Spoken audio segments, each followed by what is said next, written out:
I'm Liz. I'm the Artistic and Executive Director of Mishmash Productions, and I'm here with my colleagues Carmen and Ben, who will introduce themselves properly a bit later on, to tell you a little bit about our Musician in Residence programme.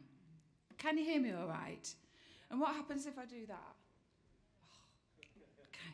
I'm a bit of a wanderer, so I'll have to stand really still. So what we are going to crack on through, so we make sure we finish for 10:45 so everybody gets a break. What we wanted to do in the next kind of 50 minutes or so is to introduce you to our Musician in Residence programme and the impact it's having using live music in schools. I wanted to start by giving you a little bit of context about us as an organisation first, and generally I do that. I'm not. Oh, all the fancy slides on this presentation have come from Ben's really brilliant report. My slides are mostly photographs. So I just wanted to tell you a little bit about Mishmash Productions. So we were established in 2015. We're predominantly, in our early years, we're producing a touring company. So all of our work is rooted in creating warm and welcoming experiences of live music for new and young audiences. So everything that we do has that at its heart. And the Musician in Residence programme is no different. Our core values are around access, inclusion and equity, and we focus on reaching new audiences and challenging perceptions around genres of music that aren't more commonly engaged with by new and young audiences. I always end up saying around unpopular music, which is exactly not what I mean, but I mean as in not popular music. So we've always toured to community venues. We tour our productions all over the country and now internationally. We tour to theatres and venues and concert halls, but we have always also toured to schools and community venues. And the Musician in Residence programme, I'm just going to show you some pretty photos of some of our touring productions.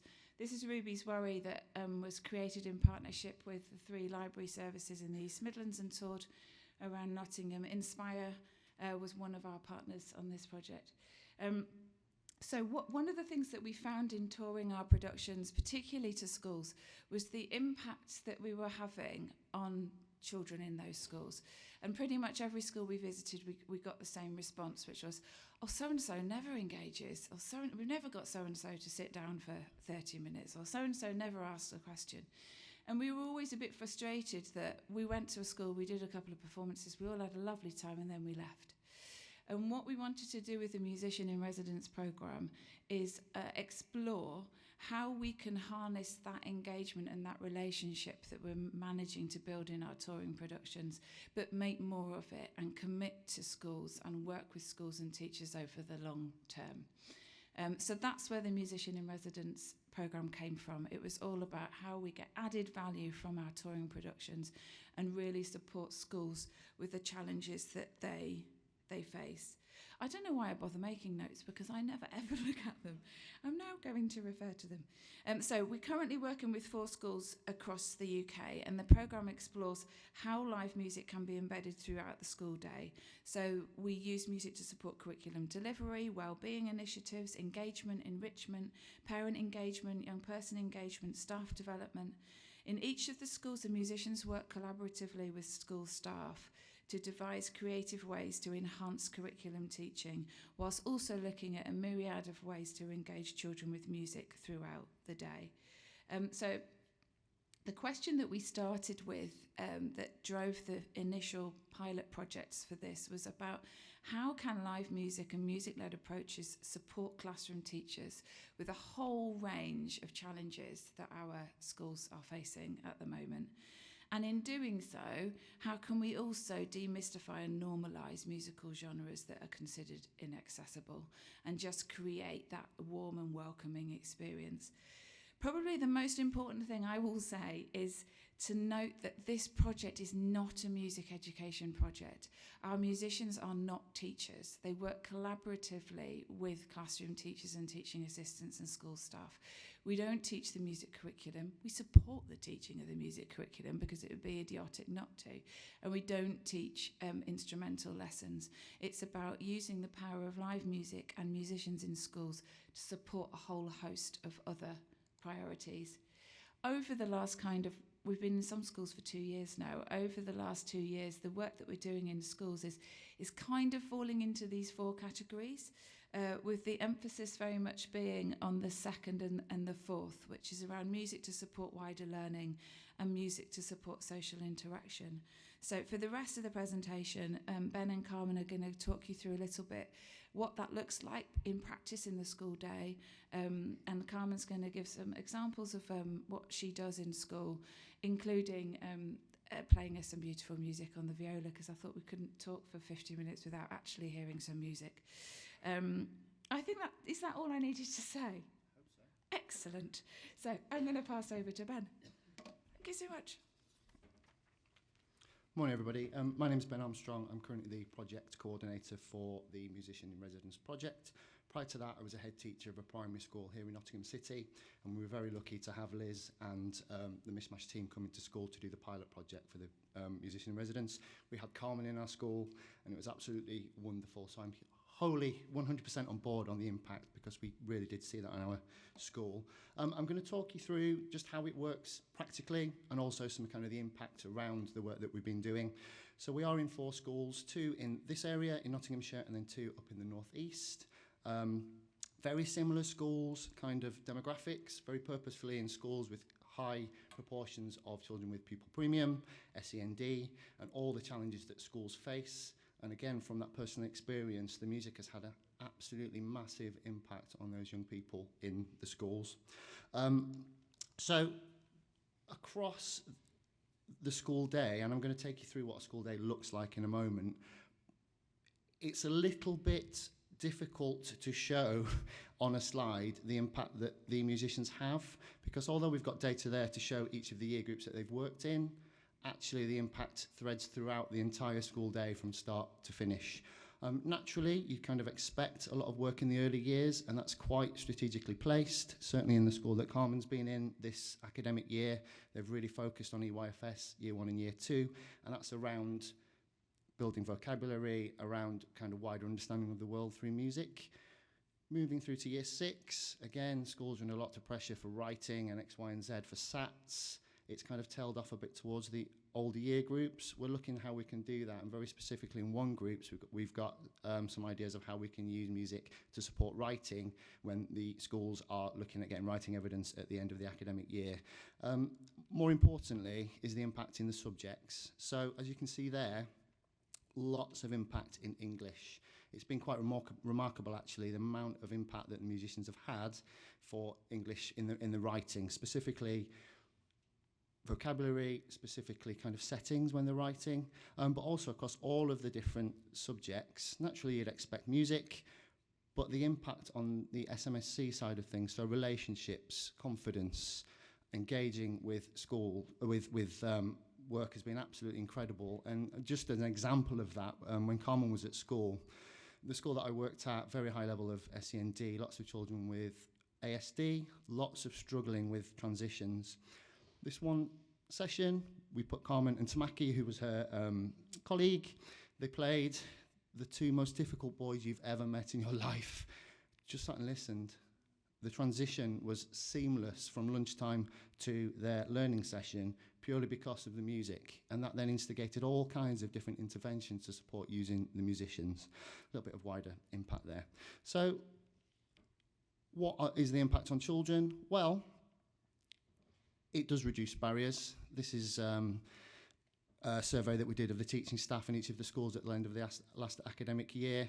And it really is about engagement. And I think that goes back actually to the slide that we saw from the gentleman from the ABRSM, which is about the fun element. The children have really taken to having something a little bit different in their classes. And if you look at the statistics there. You've got the lessons before the musicians came in, and then after they came in, a huge impact in how much the children love those sessions. So I'm not going to go through that bit. What does it look like in its data? We see enough data. So what does it look like in practicality? Each day is different. However, as you can see on the board there, quite a lot the musicians are involved with just about all elements of the school day. So it might start off with a performance in assembly, or it might actually start off with a musician playing as the families are arriving outside. That often links to curriculum. It really links to school values. So quite a lot of schools use music linked to school values to emphasise the point. Then there's classroom support and really specific planned teaching. I'll talk about a moment how we support musicians in the schools to do that. But as Liz said, it's very much not music lessons. It's very much integrated into all of the wider subjects. Always a performance at break times or lunch times, because lots of the children that we work with don't get the opportunity to go and see live music. It's actually really unusual for them to be able to see somebody physically playing an instrument. Again, that's the reason why we're in those schools. Lunch times, and this is often the best part I think I found, and certainly when I visit the schools now, they get requests. So we've got a school in the northeast where they might ask for ABBA, and then there's a bass player up there and he plays ABBA, and it's absolutely wonderful. But the children are getting those live experiences of working and seeing the musicians and seeing that actually it's a viable career for them too. A really important part, and something that we're focusing on for this academic year moving onwards, is that kind of nurture and intervention support using music. Again, I just talked about the young men who really benefited from that, but each of the schools that we work in have their own kind of homemade nurture units, because as we all know, funding is difficult, SEND provision is difficult for schools. There's not a lot of specialist provision, so schools are creating their own. The music has been absolutely integral to some of those support groups. And again, certainly at the school that I worked in, it had a huge impact, either bringing down anxiety levels, engaging with different activities, but also, as Carmen will show you, all kinds of kind of dual coding around music and knowledge retention. It was really, really quite impressive, to be honest. Classroom support in the afternoons, and again, that will be the wider subjects, generally in primary schools, English, maths in the mornings, wider subject support in the afternoons. End of day performances. We think it's really important to engage with the wider community, as do most of schools, and actually that supports with things such as attendance, and also those tricky relationships that you might have with some parents. And then really importantly, because none of this works by magic, is time to plan with school staff. Now that can be tricky, and we're going to talk through some of that in a short while about some of the lessons that we've learnt during the time. But it's been a real process to make sure that schools know that this isn't just an add-in extra, something nice that's on the top of the lessons. It's a whole part of the lesson, and it's weaved through their curriculum. And where it's working really well, it is working really well. So we'll talk about that again in a second. Just some ideas of some of the different ways that that's looked in practice, and I could probably stand here all day and talk about the various different activities that have happened using music. It's important to kind of think about the different type of musicians that we have as well. So we've got strings in 2 of the schools in Nottinghamshire, woodwind in the northeast, and then a bass player in the northeast as well. Previously, I think we've had more woodwind, haven't we? And it's been really interesting for the children to see those different instrument types. And I'll talk about that again in a second.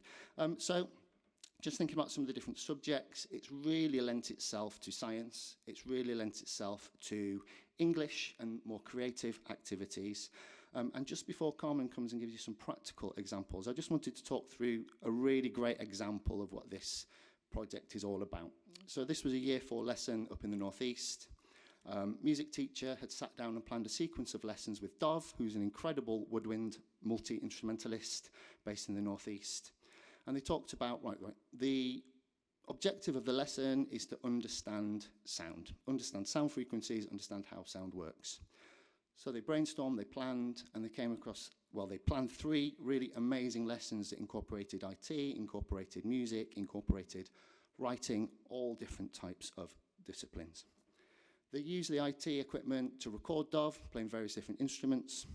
The children were able to see the wavelengths, were able to see the different types of sounds. The following week, they then had to link them to the instruments unidentified, so they were trying to work out what would the frequency be. Is it a high-pitched instrument? Is it a low-pitched instrument? I was really fortunate to be there for that lesson on a visit, and the scientific language and questioning that the children were using was absolutely incredible. They ended up talking about harmonics, they ended up talking about different properties of instruments. They were linking it back to their whole school teaching of ukulele. They were linking it back to various different things that they'd seen on the television. It was a really great example of using all of the different subjects that they learned, bringing it all together, and that would not have happened if the musician wasn't in the classroom with them that day. So, over to Carmen. Hello, hello. Yes, it's working. Morning, everyone. My name is Carmen Flores, and I am, I guess I would label myself as a professional violist. I've had a lot of experience playing in orchestras, chamber ensembles. I play in a string quartet. I run a local music festival here. So my practice is based in, what we would typify as performance. Now, when Liz and Ben approached me with this project, several years ago, well, 3 years ago maybe, we were just experimenting, and she said, come and try this playing in schools for me.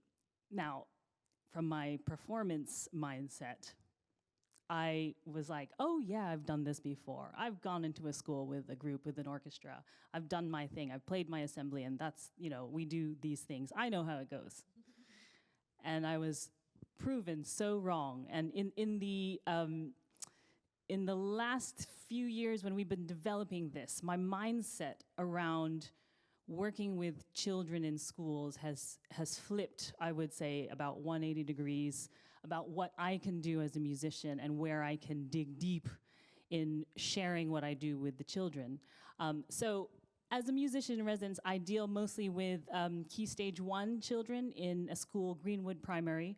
It's in North Nottinghamshire. Very deprived area, but fortunately the school is pro arts and pro music. So I've had a really great experience working with them. And right now, I just want to show you hone in into a practical case study, just some example of what I do in a classroom.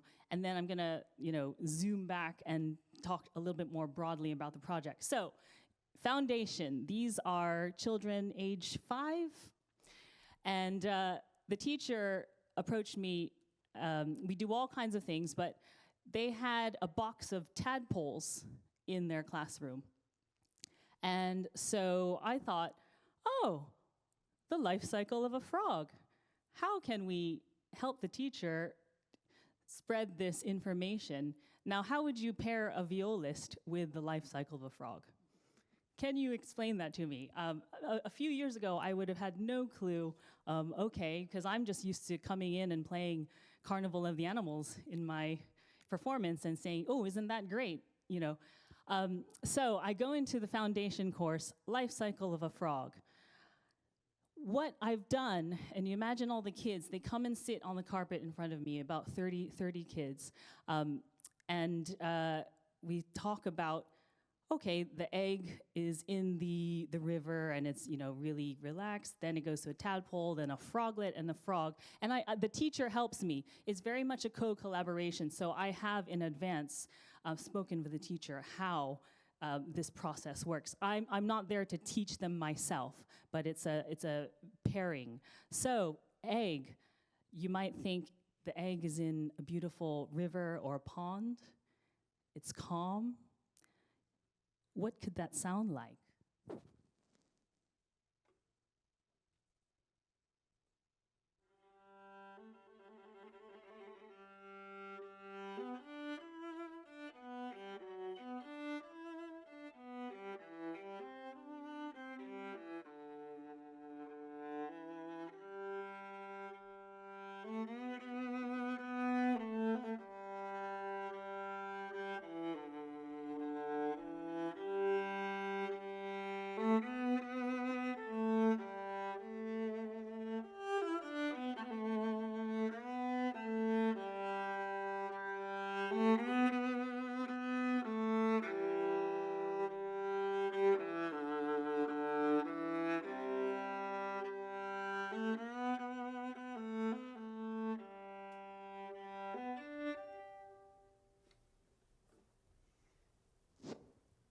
So the reason I chose that music was it's an actual a piece called "Peace Like a River."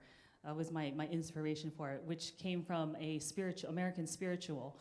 But before, we would have helped the kids imagine in a body of water, what could it feel like in a river or in a pond? It's quite calm. It's quite relaxed. So that was a first example. And when I would play, you'd often see the kids swaying to the music quietly like this. And the teacher would say, oh, if you were in the pond as an egg and you're relaxing, maybe it could be a relaxing time like that in the music. Tadpole. How can a tadpole be represented? What I would often do is ask a child to come, a volunteer, and they'd stand up with me, and I'd say, if you're imagining a tadpole, what kind of motion do you think they would make? Because they've grown a tail, for instance. And so some kids would do this, some kids would do that. So it would be a motion that could be part of growing into a tadpole. So when they do that motion, I try to mimic that.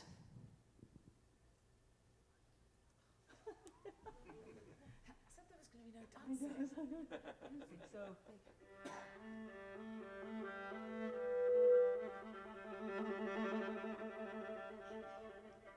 So a little, simple.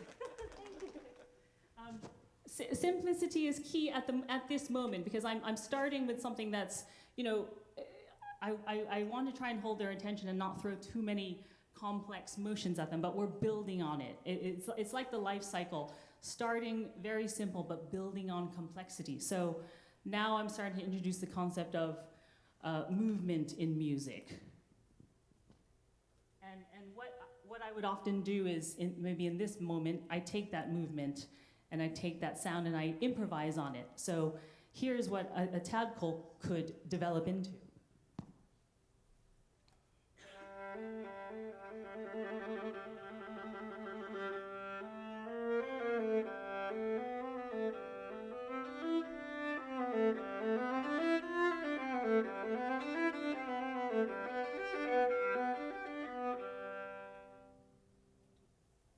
I see you're getting the feedback there, so sorry about that. But again, I take a little bit of inspiration from that, from Smetana's My Country, the movement about the rivers and the oceans. And again, I can expand upon that even more.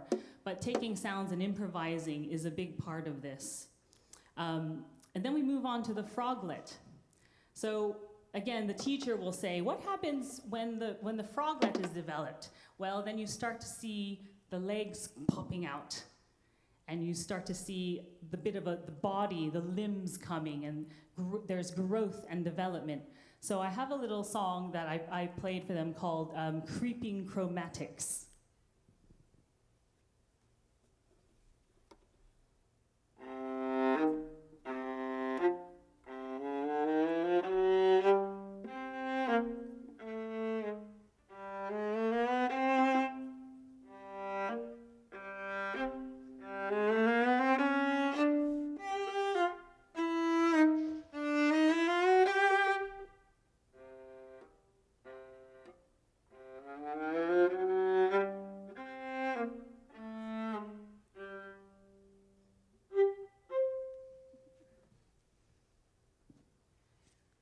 Now, what you can imagine with a bunch of 5-year-olds in the room, they go pretty crazy for that kind of performance.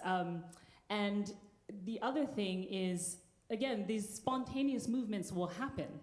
So they'll start hearing that, and without me even, or the teacher even making any kind of prompt, they'll curl up and they'll start doing those little, when they hear that da-da, da-da, little limbs popping out, perhaps.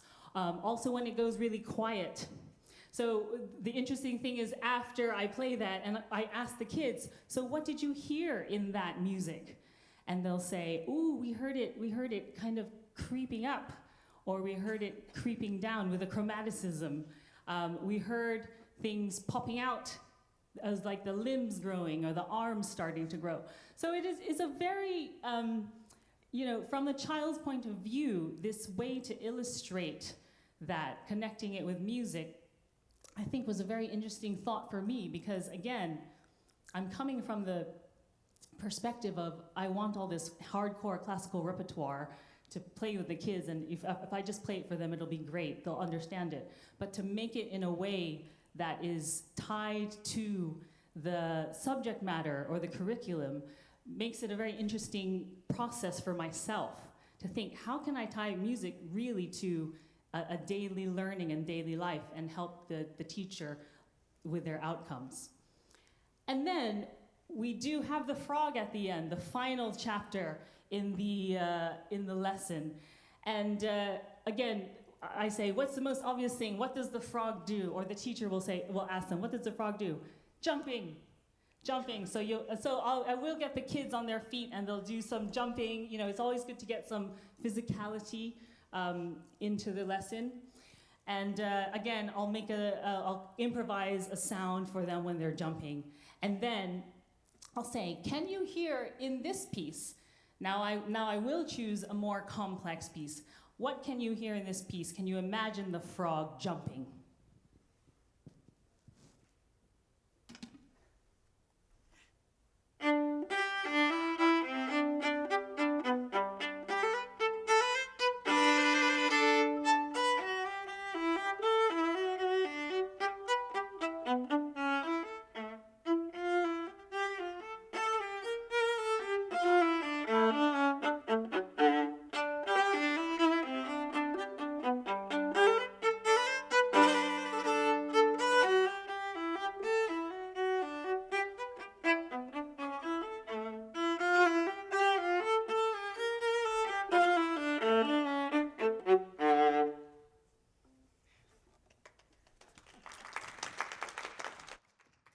So again, I will just play that piece for them, which was from Bach's, a jig from Bach Cello Suite.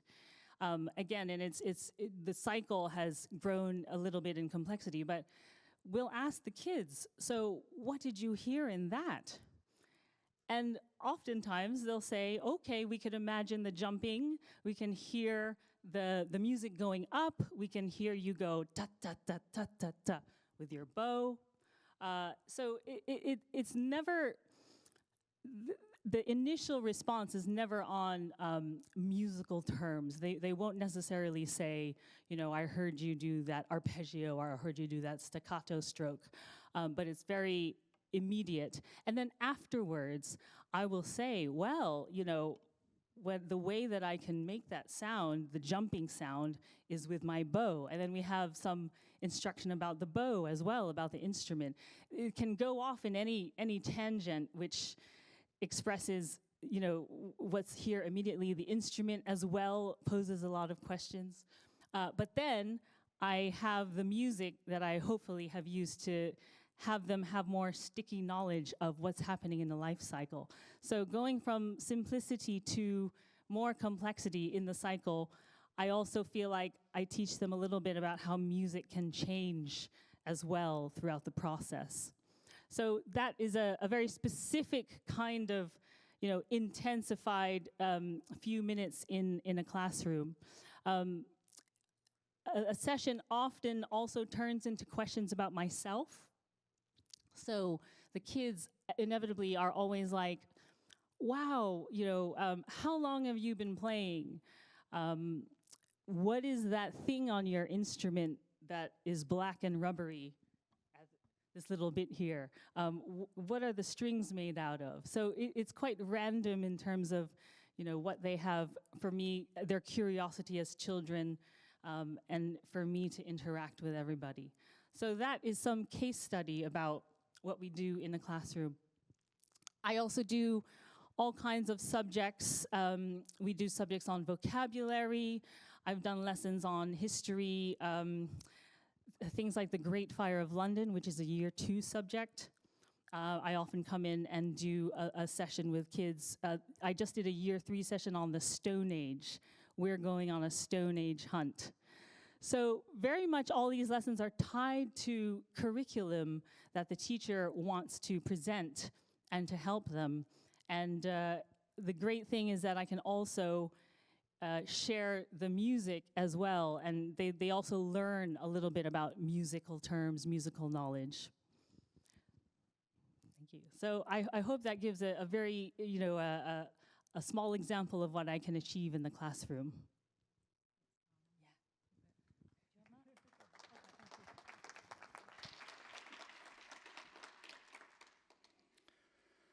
How do you follow that? Just kind of some of the things that we've learned over the last couple of years, and the way it's worked. So we kind of discovered that a lot of support is needed, and that was around a whole host of different things for both the schools and the musicians. So in the first instance, musicians needed to know how to interact with primary schools. They're very complex places with people doing 101 different things and very stressed out, very busy people. So we spent a little bit of time literally taking a primary school apart. This is what this role is, this is what that role is, this is how you'd best interact with that person, and this is how this person should interact with you. Because actually, as Carmen said, none of the musicians are trained teachers. They're there to be musicians. They're not there to take the class. They're not there to do the whole host of things which teachers sneakily sometimes try to get them to do. But we did look at things like behavior management, basic techniques, how to use praise, how to use your voice, how to use questioning, different ways of supporting different children with special educational needs and disabilities. But that has paid back in absolute spades. And actually, that has resulted in some really great cohesion between the schools and the musicians. And where that is working best, that's because they're putting in planning sessions. Some of the schools have had whole days off timetable where the teachers have been able to spend a couple of hours to sit and plan with the musicians. And when you see the impact on the lessons and the quality of learning that that then creates, it's really quite inspiring. That is a process, though, and we'll maybe talk about that in a second, about how we've got to that point. So we do a lot of support either by myself or Liz, and that looks like drop-ins and support sessions, but also online sessions to support with planning. And I do termly school visits, which is always great. Quite an interesting story. In the Northeast, both of the musicians are called John. So when I was there, I was instantly called John as well. They found it very difficult to think that they wouldn't be John. So for schools, we do quite a lot with schools, and this is a really key point. For this to work well, there needs to be a focal point in the school. And that needs to be somebody who can devote a little bit of time to support the musicians. We support them ourselves through time spent with them. We also have termly development days where we bring all of the people on the project together, and they can be themed, so around SEND support. We've done the things around improvisation, logistics, that type of thing. I've also gone and led staff meetings with the various schools, and I'm going next week to the Northeast to do some of those planning days, to sit down and kind of go through the curriculum and where can we fit music in to support and really enhance the learning. I think what's really important to think about that is the teachers themselves. When we did the surveys at the end, I think 97% felt that they're now planning more creative and inspiring lessons. And they gave some really great examples of how they were being more creative in their teaching, even when the musicians weren't there. You know, that wider impact is absolutely what we want to get from the project, that the children are more creative, but also the teachers are planning those more creative experiences. Recipes for success, a consistent musician team. You know, we've been very lucky at having the same people in the schools, and the whole point is that those people become an integral part of the school community. And you absolutely see that when you go into the school. You know, everybody knows their name. It's a very different experience, for example, to being a peripatetic who might go in and teach a small group of children. The musicians really do have impact with every single part of the school life. Regular and long-term input. So at the moment, that's weekly, a full day in each school each week. Well, 10 weeks of each term. Again, that's linked to funding, which is maybe an issue we'll talk about in a moment. But those relationships are really key, because the musicians become to know the children, become to know what works really well, but really importantly, the teachers get comfortable with them, and that really does lead to some fantastic lessons. That dedicated school lead can be difficult because time in a school is precious. Everybody wears multiple hats. So that's hopefully where myself and Liz come in to try and support the people in schools. SLT absolutely need to be on board. You know, they need to be able to devote that time. We do ask for a small financial contribution from the school, but what is really important, again, is that careful recruitment of the musicians. We've had consistent musicians for the last kind of 3 years across the project, but there have been people who have been really on board and giving things a go, and I think, like Carmen said, possibly went into the project thinking it might be one thing, and then 3 years later are delivering the most incredible sessions. You know, in the school that I led, I'd be more than happy for Carmen to lead a session. You know, the quality of questioning, the quality of conversation, and the quality that comes out is amazing because it's a different perspective. They don't necessarily see you as a teacher, but they also see you as somebody who's there to help and guide and support. Incredible. So some of the issues also kind of around, I talked a little bit earlier about the fear of SATs. Schools are under a lot of pressure for results. I think we all appreciate that. We are forever trying to support and help schools to understand that we're there to really help with that pressure. You know, we've got a session coming up to support one of the schools with how we can use the musician to really increase their writing scores when it comes to evidence time at the end of the year. A congested timetable, you know, schools have a lot to fit in. So we're really, really trying to get across the point that we're not an extra, we are absolutely woven within the curriculum to support you with all of those things. The other side of that is that planning time.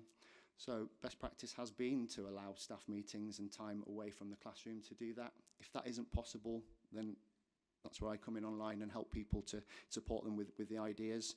We're really lucky that the musicians are really creative and come to sessions with some great ideas, but also the teachers are now becoming a lot more used to planning with the musician in mind, so those sessions are becoming much more creative.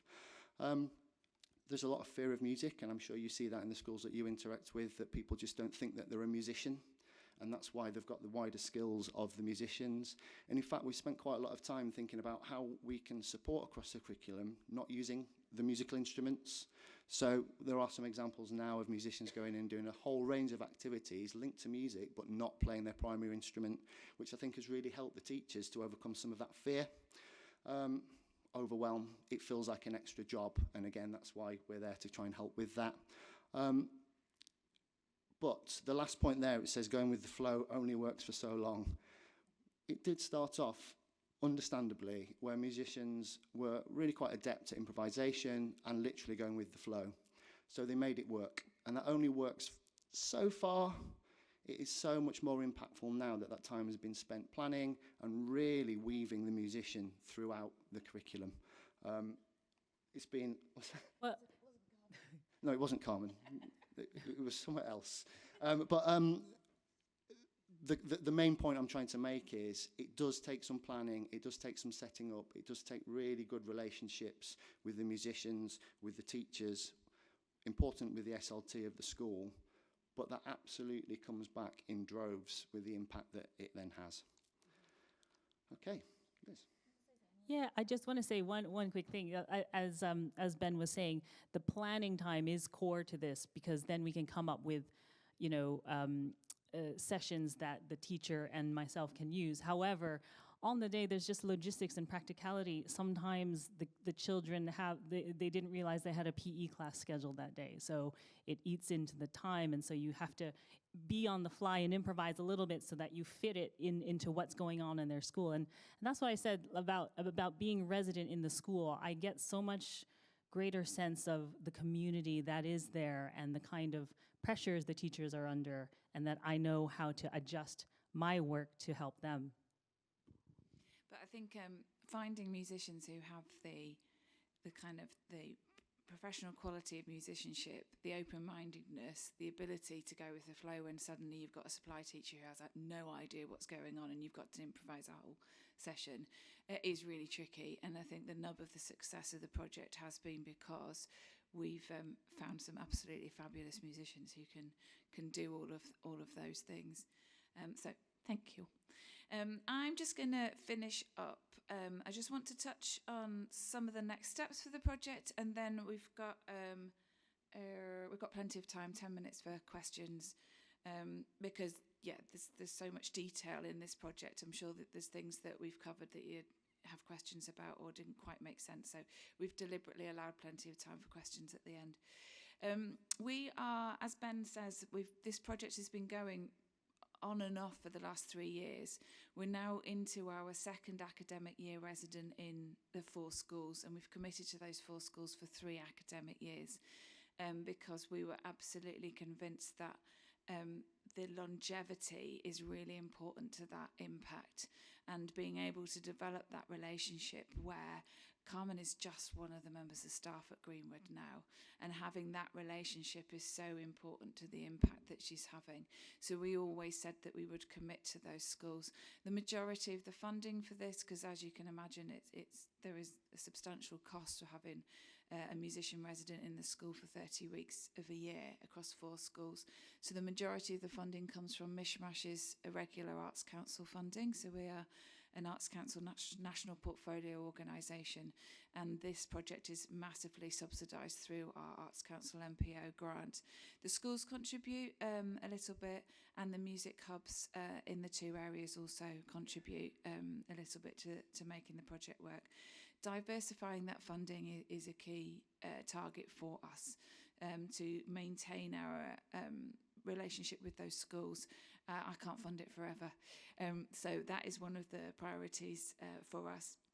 We're also, as Ben said, as we're developing our practice, we're starting to identify particular schemes of work or lesson plans or activities where we're developing work that is led by musicians but not necessarily on their prime instrument. We're creating resources that could absolutely be rolled out and used by other schools as a standalone part of teaching the science curriculum or the history curriculum, or as a kind of longer scheme of work. So we're trying to find investment to develop those resources that we then can share outside of the project. We're always interested in identifying new schools, so schools who would like to join the programme. We're also developing an idea around a buddy scheme, which is a slightly lighter touch relationship where schools can buddy up with one of our core schools to learn from their teaching staff and take the benefits of the project, but maybe not be quite so embedded into it. And we're also developing a CPD modules that we can share with other schools and other music hubs. And in fact, we're hoping to work with Music Mark on developing the kind of CPD offer for teachers and schools and music hub musicians in the future. So it's absolutely a project that we're committed to for the long term, and we've committed substantial amounts of our own funding to it now for 3 years, and we're definitely here for the long term and very much open to kind of new partners and new ideas. Anything we want to say before I open the floor for questions? No? So, questions. Was there anything else? Oh, just that. So, yeah, I'm going to sit down there so I can see you better. Microphone. Oh, just like that, it worked. So, yeah, any questions from any of us about the programme? And I will do a roving mic. Please don't be shy. I know it's Tuesday morning. Excellent, thank you. You always have to have one person to start it off, and then it goes. Thank you.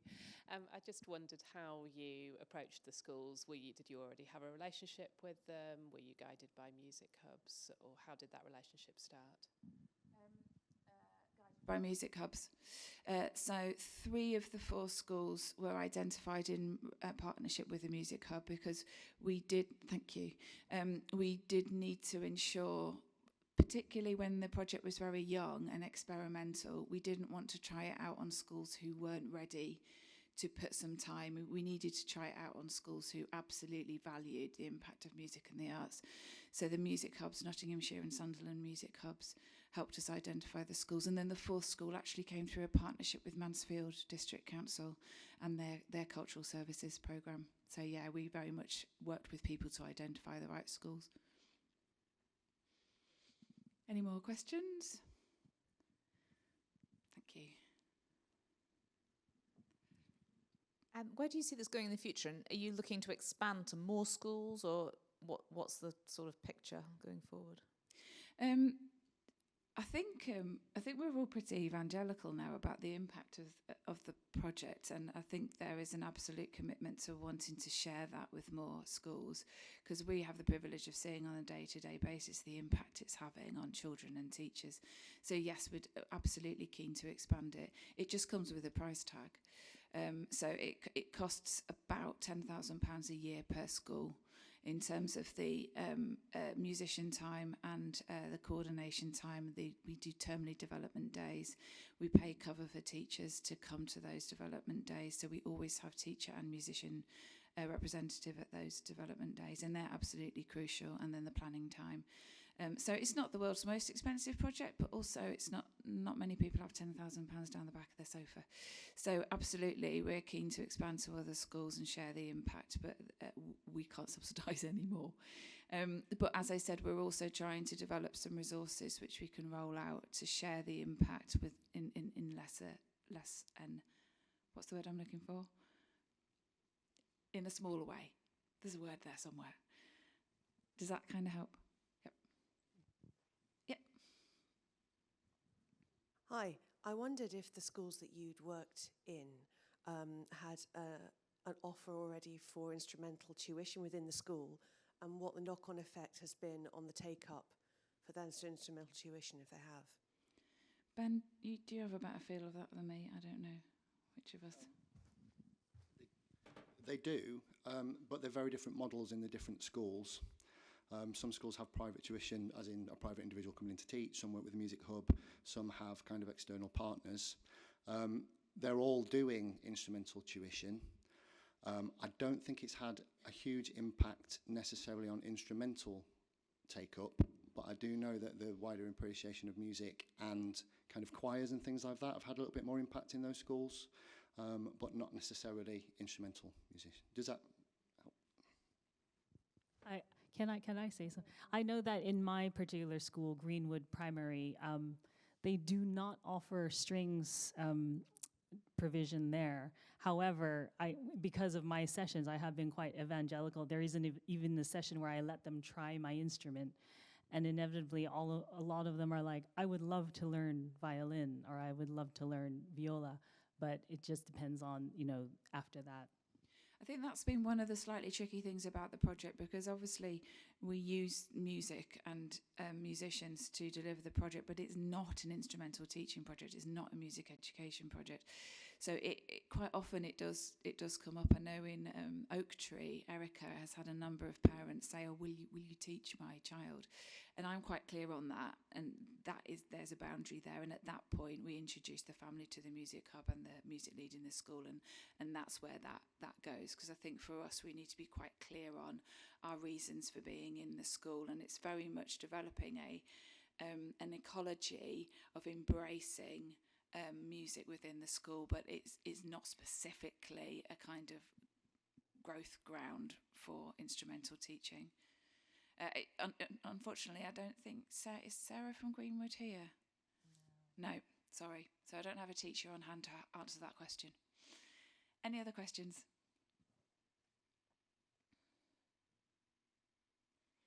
How close is it to coffee time? You've got 4 minutes. I'm not letting you go early. No. Yes.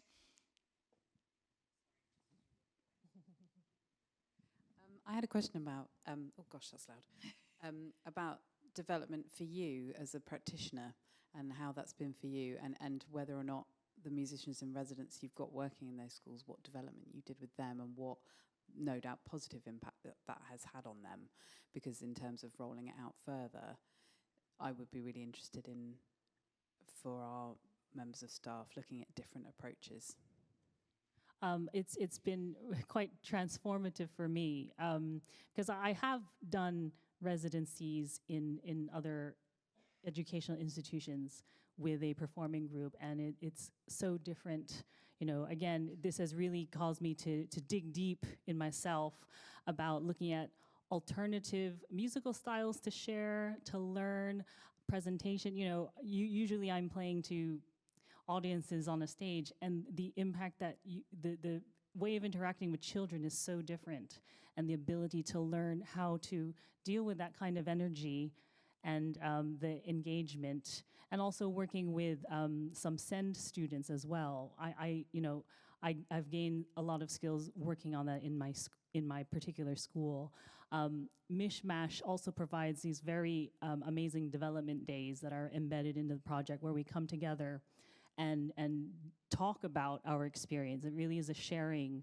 And if something isn't working, maybe another musician has an experience. So there's a lot of sharing, there's a lot of reflection. We're taking records of what we do so that we can reflect on it. But yeah, it's changed my view of how I would think musicians can work effectively in schools. And I think it's for the better. What I like, for instance, is the ability to visit small classes one by one, rather than just hitting a school with a large assembly. I mean, I do that as part of my day, but then I'm able to go and play for groups of kids, sometimes as little as 4 kids in a room, and then up to the classroom size of 30 or so. And that interaction is so different in its own way. And also understanding that year groups, the difference from foundation to year 1, year 2, year 3, slight difference. I've picked that up now in how my lessons work. So the thought, I have gained so many skills from that. Maybe you can say more about the development. I was just going to say, kind of formal CPD, as it were, the development days have been the main kind of driver for those, and they've been very specifically around how you interact with schools was a main one at the very start, but also then improvisation techniques, because we soon identified that the musicians would need to be able to kind of adapt actually to whatever was going on. We've also got planned CPD coming up, so it is kind of a rolling scheme. We've got specialist SEND support at our next day in January, and that'll be quite an intensive session. Prior to that, though, we have had sessions on the various different needs that you're going to find in a school, because again, going back to the kind of the demographics of the schools that we're working in, very, very heavily SEMH needs, and that does take a little bit of background knowledge to be able to make sure that you're not actually making things worse for that child. So we've done a lot of input around that, but also kind of, as Carmen said, lots of work around sharing good practice, and we do that weekly through kind of a data capture form, but that's a very, very, hopefully not labour intensive way of just capturing the day, and then we can see those things that worked really well, then we spend time sharing those half-termly to make sure that all of that kind of good practice is shared. As with anything, you could do a lot more CPD. There's always CPD, but there's a lot of on the kind of job learning, isn't there, I would say as well. But in the initial startup, if that's what you were thinking of, if you're working with musicians who haven't had much experience of working with schools, which actually the musicians that we work with haven't necessarily worked as peripatetics or in classroom, teaching in classrooms, they're very much performing musicians. It is essential for them to understand what a school's like, because I think a lot of people have an image in their head of what a primary school's like, and many just aren't like that. So it's really important to people to go in with their eyes open, but also have some practical strategies of how to do that. But also, it's as much setting up those individuals as it is the school to understand how to interact with the musicians as well in an effective way. Thank you. Is that helpful? Any last questions? And then Carmen, would you be happy just to play us out? Oh, yes, of course. I love having a musician in my pocket. So any last questions? And if not, we might have a bit of bark maybe to... Oh, I don't mind. You choose. Beautiful. Thank you all so much for your time. Carmen and I are around all day. Ben's here this morning. So if you've got any further questions, please come and grab us. But go and get a coffee. Thank you so much.